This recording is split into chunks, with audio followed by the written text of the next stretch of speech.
Shalom, selamat pagi anak-anak yang dikasihi oleh Tuhan.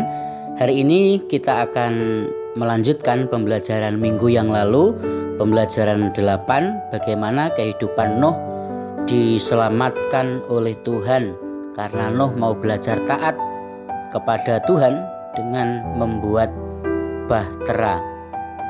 Pada zaman Nuh, banyak manusia berbuat jahat dan Tuhan ingin menghapuskan manusia dari muka bumi ini.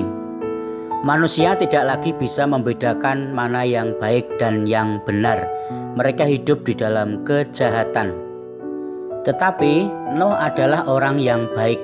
Tuhan menyuruh Nuh untuk membuat sebuah perahu besar yang akan menyelamatkan mereka dari hukuman Allah. Perahu besar atau bahtera itu dibuat dengan panjang 300 hasta, lebarnya 50 hasta dan tingginya 30 hasta. Pak Nuh mempunyai 3 orang anak laki-laki yang membantu membuat bahtera yang besar itu.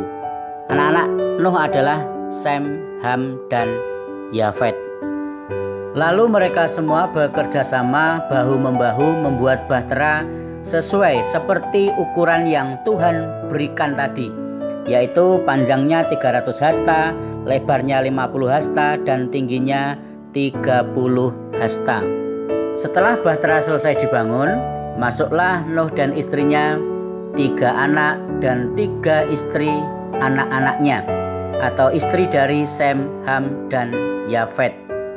Jadi Nabi Nuh dan istrinya, 3 orang anaknya, 3 orang mantunya masuk dalam bahtera.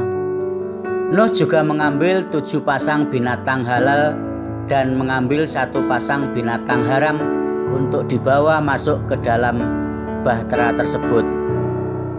Setelah mereka semua masuk ke dalam bahtera, kemudian datanglah air bah atau hujan yang sangat lebat selama 40 hari 40 malam.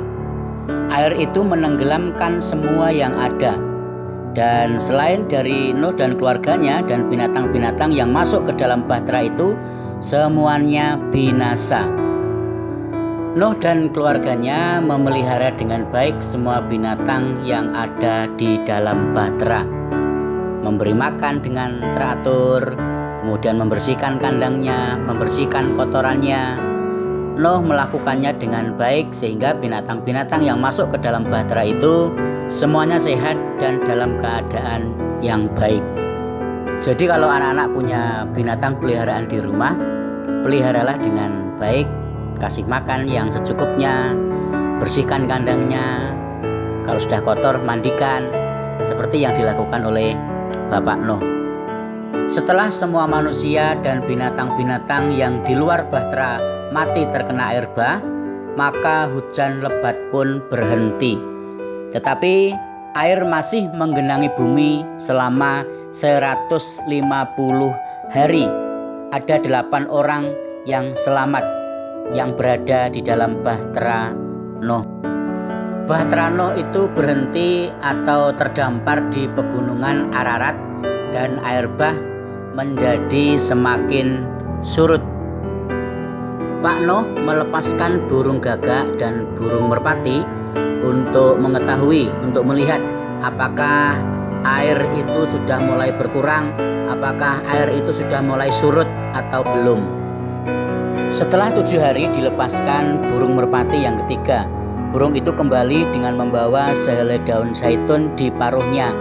Tandanya sudah ada tumbuhan yang muncul ke permukaan. Artinya air sudah mulai surut dan tanah sudah mulai kering dan mengeluarkan tumbuh-tumbuhan. Setelah semua tanah di bumi menjadi kering, Pak Nuh dan keluarganya keluar dari bahtera.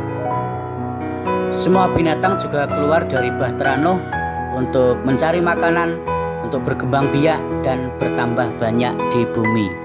Tuhan memberikan pelangi sebagai tanda di langit bahwa Tuhan tidak akan menghapuskan manusia dengan air bah lagi.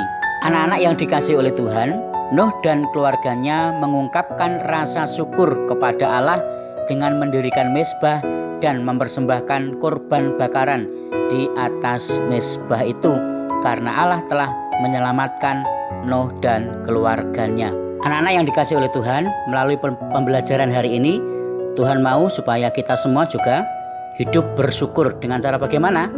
Kita bisa bersyukur kepada Tuhan dengan bernyanyi, memuji Tuhan, berdoa untuk menyatakan kasih kepada Tuhan, memberikan persembahan sebagai ungkapan syukur, mempersembahkan talenta atau kemampuan kita yang terbaik kepada Tuhan, membantu orang tua, giat belajar, merawat, menjaga, serta melestarikan alam ciptaannya dan lain-lain. Di akhir pembelajaran ini, Pak Yusuf akan memberikan tugas kepada anak-anak. Yang pertama, sebutkan 3 cara kita hidup bersyukur kepada Tuhan. Yang kedua, siapa saja yang selamat dari air bah. 3, sebutkan ukuran bahtera Nuh dalam ukuran hasta. 4, sebutkan nama anak-anak Nuh.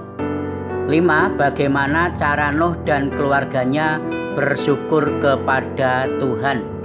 Nanti jawabannya bisa ditulis di buku catatan, kemudian difoto dan dikirimkan ke nomor WA Pak Yusuf. Untuk mengakhiri pembelajaran hari ini, mari kita berdoa. Bapa, kami mengucap syukur karena Tuhan Yesus sudah memberkati dan menyertai pembelajaran dari awal sampai akhir. Biarlah pembelajaran kami bermanfaat, berguna bagi kami, dan mengajarkan kami untuk kami hidup bersyukur seperti yang dilakukan oleh Nuh dan keluarganya. Roh Kudus menolong dan membimbing kami semua untuk kami tetap semangat di dalam belajar, untuk kami dapat belajar dengan baik. Tuhan memberkati dan menyertai kami semua, berkati orang tua, keluarga kami dimanapun mereka berada. Berkati juga sekolah kami serahkan ke dalam tangan-Mu, untuk bangsa dan negara kami, untuk kota Solo. Tuhan tolong memberkati, Tuhan memulihkan, dan Tuhan menyertai. Di dalam nama Tuhan Yesus kami berdoa dan mengucap syukur. Haleluya. Amin.